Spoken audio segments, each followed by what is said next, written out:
Ilusi makna hidup. Ini adalah perspektif yang tidak seperti biasanya. Mari kita mulai.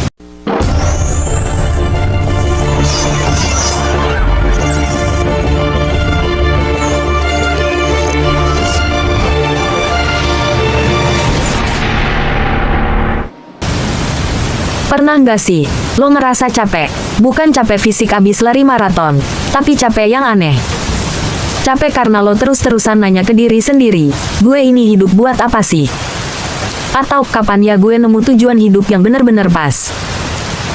Satu hal yang harus gue kasih tahu ke lo, perasaan kosong itu bukan karena lo gagal nemuin makna, tapi karena lo terlalu sibuk nyari sesuatu yang sebenarnya gak pernah ada di sana. Hari ini kita bakal bongkar abis kenapa obsesi lo soal makna hidup itu justru yang bikin lo menderita. Kita bakal nguliti semua ilusi itu pelan-pelan. Part 1. Peta kosong yang kita gambar sendiri. Bayangin lo lagi jalan di tengah hutan gelap, megang peta yang katanya bakal nuntun lo ke surga. Lo jagain peta itu, lo puja-puja tiap garisnya.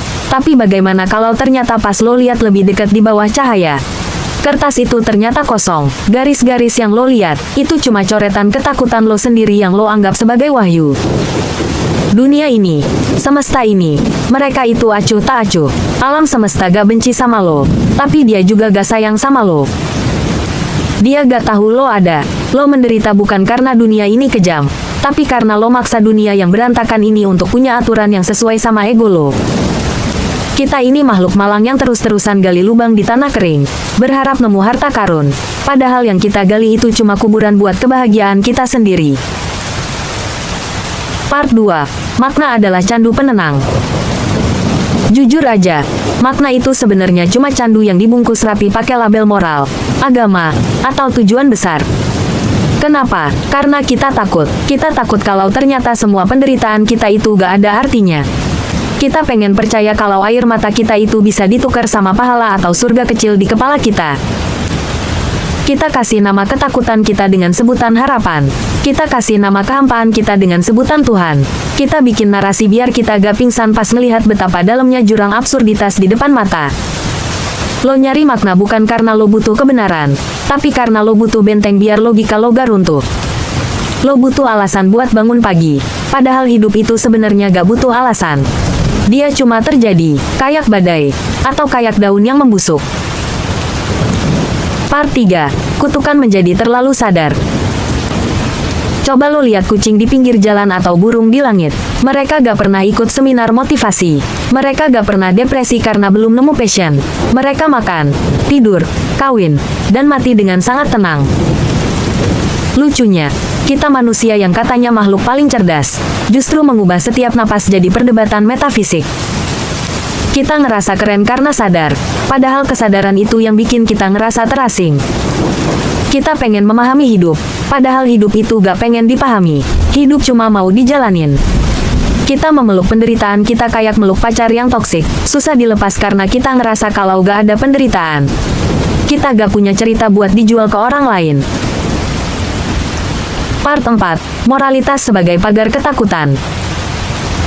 Sekarang kita bicara soal moral. Kita sering bangga jadi orang baik, tapi coba tanya jujur ke cermin, lo beneran bermoral, atau lo cuma penakut? Moralitas itu seringkali cuma sistem kepatuhan yang dipoles biar kelihatan suci. Masyarakat muji lo kalau lo tunduk, bukan kalau lo jujur. Kita bikin aturan biar kita ngerasa aman dari diri kita sendiri. Kita nyebut diri kita bebas, tapi sebenarnya kita gemeteran kalau gak ada pagar aturan. Tanpa moral, lo harus berhadapan sama kebebasan lo yang liar, dan itu menakutkan banget. Jadi, lo milih buat pakai rantai yang mengkilap dan lo panggil itu kebajikan. Padahal, kadang satu tindakan jahat yang dilakukan dengan sadar itu jauh lebih jujur daripada 1000 kebaikan yang lahir dari rasa takut atau kepatuhan buta. Part 5. Kematian, satu-satunya kejujuran. Poin terakhir yang paling pahit tapi paling jujur, kematian. Segala sesuatu yang hidup itu jago bohong soal tujuannya, tapi kematian gak pernah bohong. Dia gak janjiin apa-apa, gak butuh alasan buat datang, dan gak peduli seberapa bermakna hidup lo. Kematian itu latar panggung yang bikin hidup lo kelihatan puitis. Tanpa kematian, hidup lo gak bakal ada harganya. Tapi ironisnya, kita lari dari kematian seolah-olah dia itu monster. Padahal, cuma di depan kematianlah semua topeng lo copot. Di sana, lo bukan siapa-siapa, dan itu sebenarnya membebaskan. Lo gak perlu jadi penting buat semesta yang luas ini. Menjadi debu yang anonim di antara bintang-bintang itu gak seburuk kedengarannya kok. Closing. Jadi apa yang tersisa kalau semua makna itu kita preteli? Yang tersisa adalah lo, hidup yang telanjang. Kebebasan sejati itu baru mulai napas pas lo berani bilang, oke, hidup ini emang gak ada artinya. Terus kenapa? Pas lo gak punya beban buat jadi sesuatu, lo justru bisa jadi apa aja. Berhentilah gali lubang buat nyari cahaya.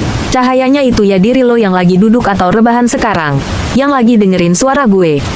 Yang lagi napas tanpa perlu alasan. Mungkin, justru pas kita sadar kalau gak ada yang berarti, disitulah kita bener-bener ada. Jadi, sudah siapkah kamu buat berhenti nyari makna dan mulai benar-benar hidup?